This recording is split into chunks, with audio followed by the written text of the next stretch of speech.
Hello guys, welcome to a new video. In today's video, we're going to be reviewing the most popular mid-range offering from Xiaomi, that is the Redmi Note 10 Pro.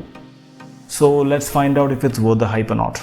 This is not a paid review or not getting paid from any company, and nor any company sending me any review units to do a review. The product you're seeing right now is bought by me for my personal use, and I'll be sharing my honest opinions and thoughts about it so that you can just decide whether you have to get it for yourself or not.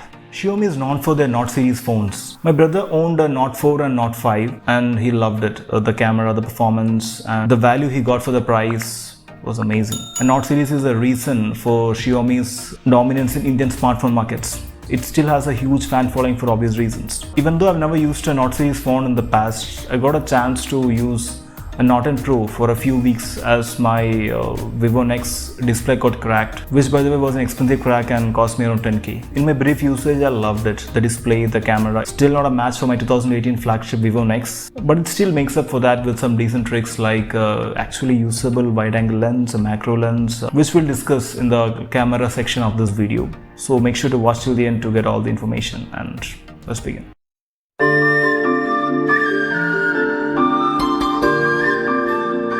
Always a few key aspects which I consider while getting a smartphone. Those are the performance, camera, battery life, build quality, and the user experience.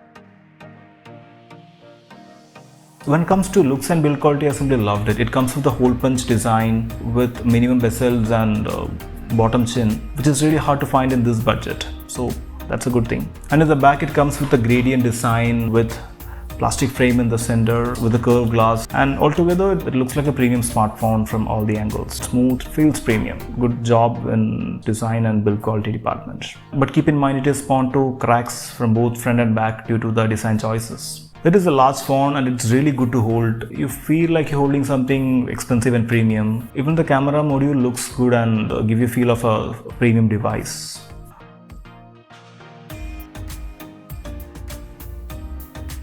On top of all this, it comes with tapered edges, which makes it even thinner than it actually is.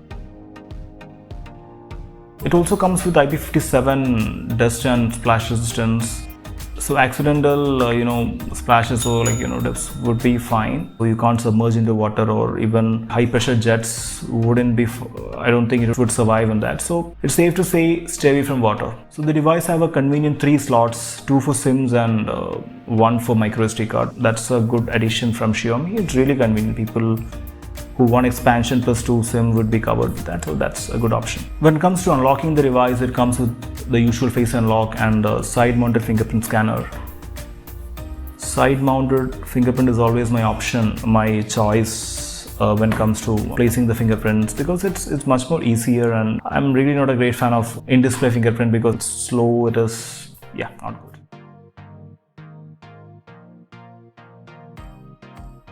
So next is performance. So Redmi Note 10 Pro is powered by a Snapdragon 732G, which is a 8nm chipset under the hood, which is a good thing and one of the reasons which I went for this option. So I'm really a great fan of Snapdragon 7 series chipsets. Benchmark scores are good, but what really matters is the real-world performance. As expected, it's quick and snappy, and the 120Hz refresh rate and the 240Hz touch sampling rate makes it even a better experience. So in performance department, no issues found, except it gets slightly warm on continuous usage.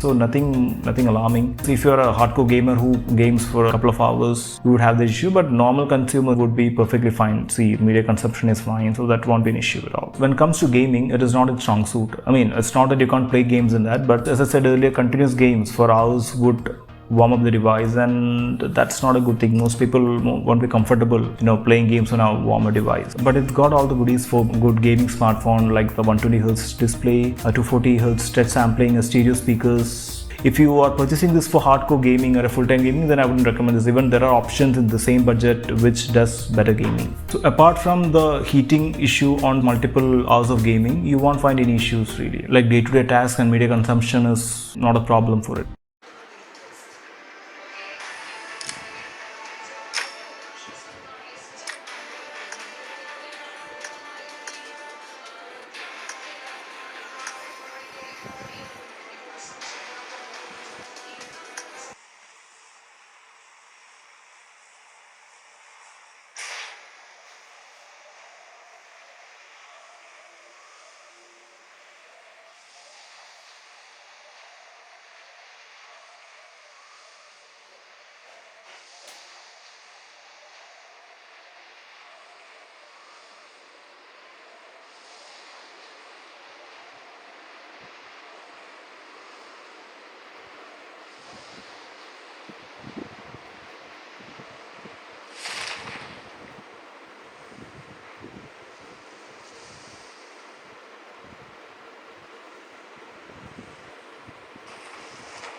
And there is no point in having a good display and stereo speakers if it doesn't support HD playback in OTT apps like Netflix and Amazon. It has a Widevine L1 certification, so you can stream your Netflix and Amazon videos in HD and Full HD. Next is display. This is my favorite aspect of this device. So when it comes to display, Xiaomi just nailed it. It's the biggest USP of the device. It is the best possible display for this budget, or let's say it's a decent option on any budget. A 6.67-inch AMOLED display with 120Hz refresh rate, 450 nits of brightness in manual mode and 1200 nits in auto mode, HDR10, a Gorilla Glass 5 protection, and I don't know what more to ask for this price. So display is amazing. It's not just the specs we're talking about, it's actually a really good quality AMOLED panel. Even at low brightnesses, it doesn't have any flickering. That means the quality, the panel they've used is of high quality. So good. Next is camera. It comes with 4 cameras in the rear and 1 in the front. So it comes with 64 megapixel primary sensor with 1 by 1.52 inch sensor, which is relatively large for this price tag. This 64 MP primary shooter clicks amazingly good picture in daytime. It's brilliant. It's got good detail, good dynamic range. Even in low light, it is performing surprisingly good for the budget. I'm not saying it is on par with the flagships, but still for the budget, it's doing a really great job.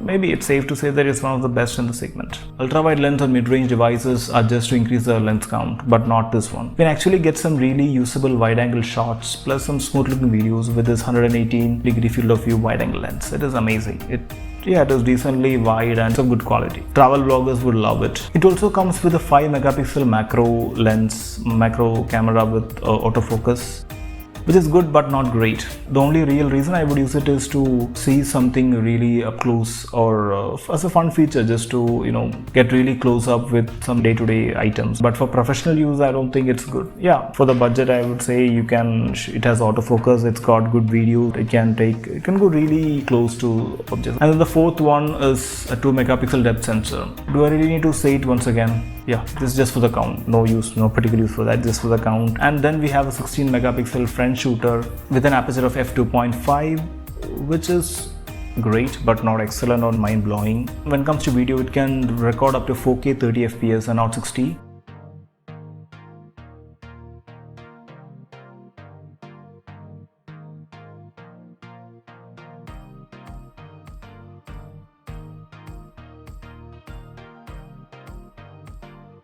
And yeah, 1080 at 60 you can shoot in slow motion, and a lot of options there, and the quality is really decent.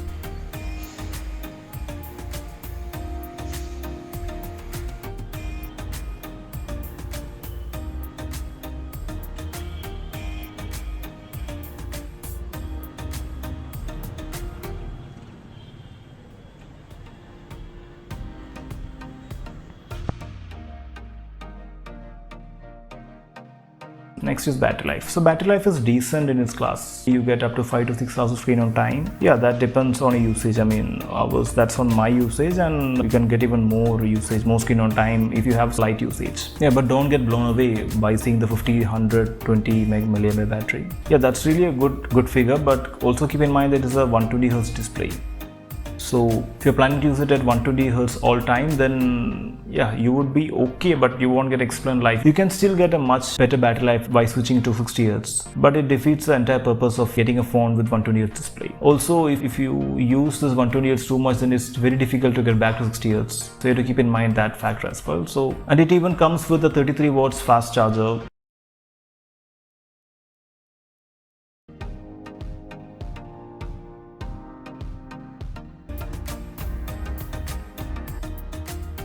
Next is the user experience. So user experience, when I say that, it means the skin or the UI it comes with on top of Android. So as you know, MIUI is the skin used in Xiaomi or the Mi devices, and that is the major reason why I stayed away from this Xiaomi devices in the past. The ads, the heft of the UI, slowing down the user experience, the look and feel, bloatwares, unwanted features, all this were annoying. But MIUI is improving every year, and let's say it's getting cleaner every year. And as a result, I was actually surprised after using this device. It was not what I expected from a Xiaomi device. So minimal ads and bloatwares, and most of the features, extra features they provide are actually usable. I mean, for most of the things you have to use an external app, otherwise you can just avoid those apps if you have this features built in with the UI. So something good to say in this case. And the only bloatwares I found was my apps and an app called Get Apps, which gives you recommendations to apps and which can be easily disabled in settings. So nothing much to complain on that as well. So yeah, MIUI is improving and it's a totally usable skin now, but it's still not as good as compared to a stock Android or something like an Oxygen OS. So let's hope it reaches there someday. Next is audio. When it comes to audio, it comes with the stereo speakers and the overall audio experience is quite solid. Unlike some other devices in this price range with stereo speakers, it is really balanced. Some other device of this budget, what happened is that 80% sound come from here and the 20 from, like, it's not balanced actually. So it really hinders experience via speakers. When it comes to audio outputs, the mids and highs are good, but I felt that the bass is a bit lacking. So that is the only issue I found with that.